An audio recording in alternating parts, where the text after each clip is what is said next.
In principle, I would go back, and things change in war, situations change, people get removed or disappear or go elsewhere.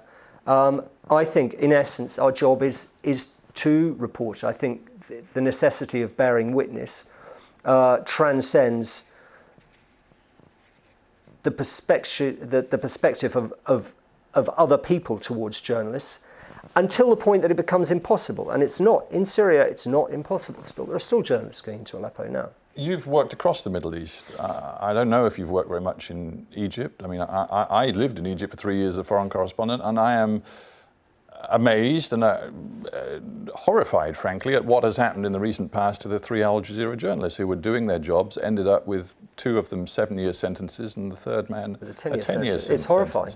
I just wonder whether you, today, if you had an assignment in Egypt, would confront the reality that if you try to talk to Islamists, to the Muslim Brotherhood, you might well too end up with a very long jail term. Would you do it, or would you self-censor? Would you avoid that?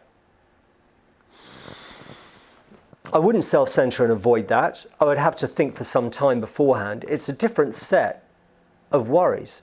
Peter Gresti and his 2 Al Jazeera colleagues have been persecuted and jailed by a state. By a state, for doing their job. By a state. And they have clearly sent a message to journalists around the world. A whole set of different problems to what happened to me. I was taken down by a criminal gang as an offshoot of a rebel organisation. It's a different set of worries. I understand that, but you strike me as a journalist who has a pretty black and white view of your desire to bear witness. And I'm just wondering whether, leave aside the chaos that is Syria or Iraq today, but enter the world of Egypt, where a state has sent a message to journalists saying, you abide by our rules, you play our game, or we will imprison you, what your response would be to that?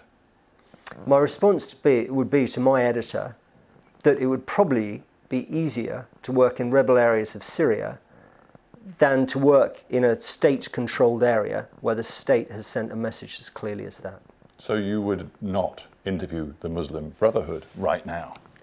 I think the example of what's happened to Peter Gresti and his 2 colleagues is an example which is going to require a lot of reflection for anybody thinking of going to Egypt. I don't know. I haven't been asked to go.